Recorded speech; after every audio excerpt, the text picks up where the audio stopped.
Hello, आप सभी कैसे हैं। हमारे यूट्यूब चैनल लर्न 98 में आप लोगों का बहुत बहुत स्वागत है। जैसा कि आपके सामने यूपी पुलिस और यूपीएसआई 2025 के लिए ये हिंदी के मिस क्वेश्चन प्रैक्टिस सेट लेके आए हैं। ये प्रैक्टिस सेट नंबर 105 है। इससे पहले 104 प्रैक्टिस सेट हो चुका है। अगर ये प्रैक्टिस सेट किसी अन्य एग्जाम के लिए ले रहे हैं तब भी आपके लिए बेहद ही महत्वपूर्ण ये रहने वाला है। चलिए सभी प्रश्नों को एक एक करके देखते हैं। हमारा पहला प्रश्न होगा, इसमें देखो ये है, क्या है, सोना का पर्यायवाची शब्द है। अगर सोना का पर्यायवाची शब्द देखें इन चारों ऑप्शनों में तो ये हो जाएगा जात रूप। जात रूप मतलब क्या होता है, सोना होता है, जो कि ऑप्शन सी हमारा राइट आंसर हो जाएगा। चलिए अगला प्रश्न देखेंगे। देखो इसमें है, लड़का कौन सी संज्ञा है। अगर देखिए लड़का कौन सी संज्ञा है तो ये हो जाएगा जातिवाचक संज्ञा है। जातिवाचक संज्ञा, जो कि ऑप्शन डी हमारा राइट आंसर हो जाएगा। चलिए अगला प्रश्न देखते हैं। देखो इसमें देखेंगे, देखो दीठी, दीठी का तत्सम रूप क्या है। ये तत्सम रूप है तो ये दीठी का दृष्टि होता है। दृष्टि, जो कि ऑप्शन नंबर बी हमारा राइट आंसर हो जाएगा। चलिए अगला प्रश्न देखेंगे। देखो इसमें है, इनमें से शुद्ध शब्द का चयन कीजिए।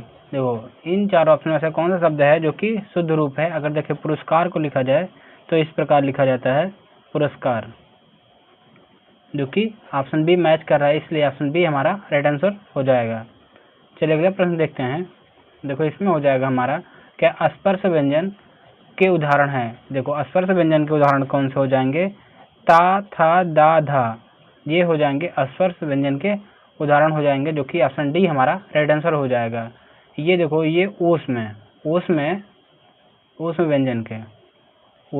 व्यंजन के उदाहरण है। ये हो जाएगा संयुक्त व्यंजन के उदाहरण है।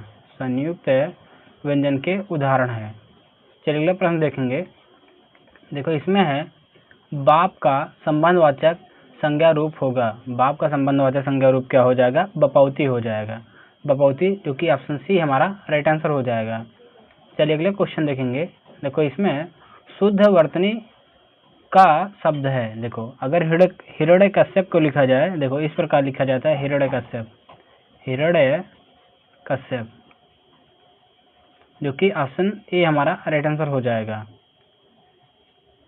चलिए अगले क्वेश्चन देखते हैं। देखो इसमें हो जाएगा,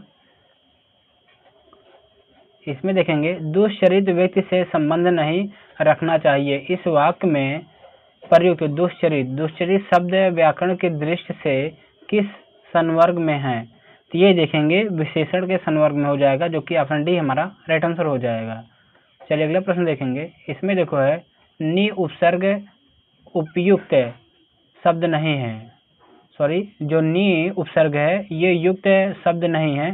तो देखेंगे तो ये हो जाएगा नियम हो जाएगा, जो कि ऑप्शन ए हमारा राइट आंसर हो जाएगा।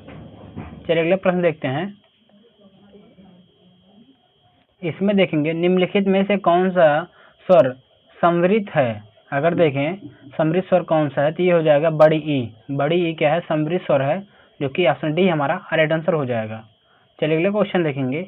इसमें देखो है, दिए गए वाक्य में उपयुक्त विराम चिन्ह का चयन कीजिए। देखो सर्वनाम के प्रमुख 5 भेद हैं। तो ये हो जाएगा, क्या है, इसमें पूर्ण विराम का प्रयोग होगा, पूर्ण विराम, जो कि ऑप्शन डी हमारा राइट आंसर हो जाएगा। चलिए अगले क्वेश्चन देखेंगे। इसमें देखो है, रावण सिर सरोज बंजारी, चल रघुवर सिलमुख धारी। सिलमुख में अलंकार है। अगर देखें जो सिलीमुख है इसमें कौन सा अलंकार हो जाएगा, तो ये हो जाएगा हमारा राइट आंसर हो जाएगा लाटानुप्रास, जो कि ऑप्शन क्या है, बी हमारा राइट आंसर हो जाएगा। चलिए अगला प्रश्न देखते हैं। इसमें देखेंगे, अशुद्ध वर्तनी का चयन करें। इसमें देखो ऐसा कौन सा शब्द है जो कि अशुद्ध लिखा गया है। तो देखेंगे जो साधु है, साधु को इस प्रकार लिखा जाता है, जो कि ऑप्शन सी हमारा राइट आंसर हो जाएगा। शून्य भी सही लिखा गया, हस्तक्षेप भी सही लिखा गया, सांसारिक भी सही लिखा गया है, लेकिन साधु क्या है, गलत लिखा गया। यही हमारा राइट आंसर हो जाएगा, ऑप्शन सी सही उत्तर है। चलिए अगले क्वेश्चन देखेंगे। इसमें देखेंगे, मात्रा के आधार पर स्वर कितने प्रकार के होते हैं। अगर देखें मात्रा के आधार पर स्वर 3 प्रकार के होते हैं, 3 प्रकार, जो कि ऑप्शन बी हमारा राइट आंसर हो जाएगा। ये वीडियो पसंद आ रहा हो तो वीडियो को एक लाइक करेंगे, नए हो तो चैनल को सब्सक्राइब करेंगे और वीडियो को ज़्यादा से ज़्यादा शेयर करना ना भूलेंगे और इस वीडियो को सोच लेके अंत तक जरूर देखेंगे, चाहे तो आप स्पीड बढ़ाकर 2x पे देख सकते हैं। चलिए अगला क्वेश्चन देखते हैं। इसमें देखेंगे कुंदन, कुंदन का पर्यायवाची होगा। अगर देखें कुंदन का पर्यायवाची क्या होता है, हेम होता है, हेम, जो कि ऑप्शन डी हमारा राइट आंसर हो जाएगा। चलिए अगला क्वेश्चन देखेंगे। देखो इसमें है बड़ा सा, बड़ा सा का उच्चारण स्थान है। अगर देखें बड़ा सा का उच्चारण स्थान क्या होता है, मूर्धा होता है, मूर्धा, जो कि ऑप्शन डी हमारा राइट आंसर हो जाएगा। चलिए अगले क्वेश्चन देखेंगे। इसमें देखेंगे देखो परिणय और परिणय शब्द युग्म का अर्थ है। देखो इस परिणय का मतलब होता है प्रेम होता है, ये परिणय का मतलब क्या होता है, विवाह होता है। ये हो जाएगा ऑप्शन ए सही हो जाएगा, प्रेम विवाह। देखो ये परिणय जो है इसका मतलब प्रेम होता है, ये परिणय मतलब क्या होता है, विवाह होता है। चलिए अगला क्वेश्चन देखेंगे। इसमें देखेंगे सास, सास का तत्सम रूप है। अगर सास का तत्सम रूप देखें ये स्वस्वरू हो जाएगा, स्वस्वरू, जो कि ऑप्शन डी हमारा सही उत्तर है। चलिए अगला प्रश्न देखेंगे।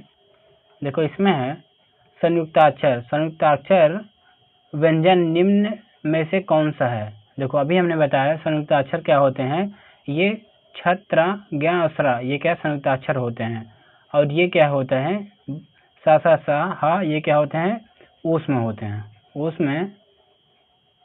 ऊष्म व्यंजन होते हैं। चलिए अगला क्वेश्चन देखते हैं। इसमें देखेंगे देखो बिजली, बिजली शब्द का पर्यायवाची नहीं है। इन चारों ऑप्शन ऐसा कौन सा वाक्य है जो कि बिजली शब्द का पर्यायवाची नहीं है। देखो अगर देखो चंचला देखेंगे, ये भी बिजली का पर्यायवाची होता है। दामिनी, ये भी क्या है, बिजली का पर्यायवाची होता है। तड़ित भी क्या बिजली का पर्यायवाची होता है। लेकिन क्या है वितुंडा, ये क्या है, बिजली का पर्यायवाची नहीं होता है। यही हमसे पूछा गया है, नहीं, यही हो जाएगा ऑप्शन सी हमारा सही उत्तर हो जाएगा। चलिए अगला प्रश्न देखेंगे। इसमें देखेंगे देखो ये है उप विराम का प्रयोग इनमें से किस वाक्य में हुआ है। देखो उप विराम का प्रयोग इनमें से किस वाक्य में हुआ है। अगर देखें क्या है, देखो ये हो जाएगा ऑप्शन बी सही हो जाएगा, मिश्र बंधु 3 है। देखो गणेश बिहारी, यहाँ देखो अल्प विराम का प्रयोग हुआ है।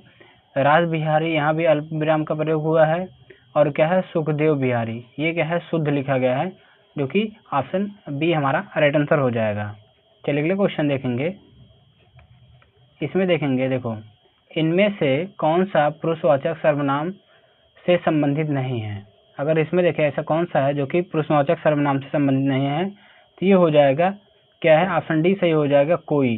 कोई क्या है, ये प्रश्नवाचक से संबंधित है, प्रश्नवाचक, प्रश्नवाचक से संबंधित है। और ये हम, मैं, तुम, ये सभी क्या है पुरुषवाचक सर्वनाम से संबंधित है। चलिए अगला क्वेश्चन देखते हैं। इसमें हो जाएगा उल्लास, उल्लास का संधि विच्छेद है, तो ये हो जाएगा उत प्लस लास हो जाएगा, उत प्लस लास, जो कि ऑप्शन ए हमारा राइट आंसर हो जाएगा। चलिए अगले क्वेश्चन देखते हैं। देखो इसमें देखेंगे अपील, अपील शब्द है। अपील शब्द कैसा शब्द है, ये तद्भव, देशज, तत्सम, देशज, ये क्या विदेशज है या तद्भव है, तत्सम या देशज है। इसमें कौन सा हो जाएगा, ये जो अपील शब्द है ये विदेशज शब्द है, जो कि ऑप्शन बी हमारा राइट आंसर हो जाएगा। चलिए क्वेश्चन देखते हैं। इसमें देखेंगे दिए गए वाक्य किस पुरुष का उदाहरण है, ज्ञात कीजिए। जैसे जीवेश एक प्रतिभाशाली विद्यार्थी है, जीवेश एक प्रतिभाशाली विद्यार्थी है, तो ये हो जाएगा अन्य पुरुषवाचक हो जाएगा, जो कि ऑप्शन ए हमारा राइट आंसर हो जाएगा। चलिए अगला क्वेश्चन देखेंगे। इसमें देखो है शुद्ध वर्तनी वाला शब्द कौन सा है। देखो अगर शुद्ध वर्तनी वाला शब्द देखें, सुषुप्ति को अगर लिखा जाए तो ये इस प्रकार लिखा जाता है, सुषुप्ति, जो कि ऑप्शन डी हमारा मैच कर रहा है, इसलिए ऑप्शन डी हमारा राइट आंसर हो जाएगा। चलिए अगला क्वेश्चन देखते हैं। देखो इसमें है सैसव, सैसव शब्द से बना संज्ञा शब्द है। अगर सैसव से देखें तो ये हो जाएगा भाववाचक हो जाएगा, भाववाचक हो जाएगा, जो कि ऑप्शन सी हमारा राइट आंसर हो जाएगा। चलिए अगला प्रश्न देखते हैं। इसमें देखेंगे जो सब कुछ जानता हो के लिए एक शब्द क्या है, जो सब कुछ जानता हो उसके लिए क्या हो, सर्वज्ञ हो जाएगा, सर्वज्ञ, जो कि ऑप्शन सी हमारा राइट आंसर हो जाएगा। चलिए अगला प्रश्न देखते हैं। इसमें हो जाएगा आकर्षण का विलोम है। अगर आकर्षण का विलोम देखें तो ये हो जाता है, ये क्या है, शुष्क होता है, शुष्क, जो कि ऑप्शन सी हमारा राइट आंसर हो जाएगा। देखो इसके अलावा आकर्षण का अगर विकर्षण दिया हो जाए, विकर्षण, ये क्या है, ये भी उसका विपरीत होता है, लेकिन यहाँ शुष्क हो जाएगा, जो कि ऑप्शन सी हमारा राइट आंसर हो जाएगा। चलिए आज का हमारा लास्ट क्वेश्चन देखेंगे। इसमें देखो ये हो जाएगा, प्रश्नवाचक और विस्मयादिबोधक को छोड़कर सभी वाक्य के अंत में क्या प्रयुक्त होता है।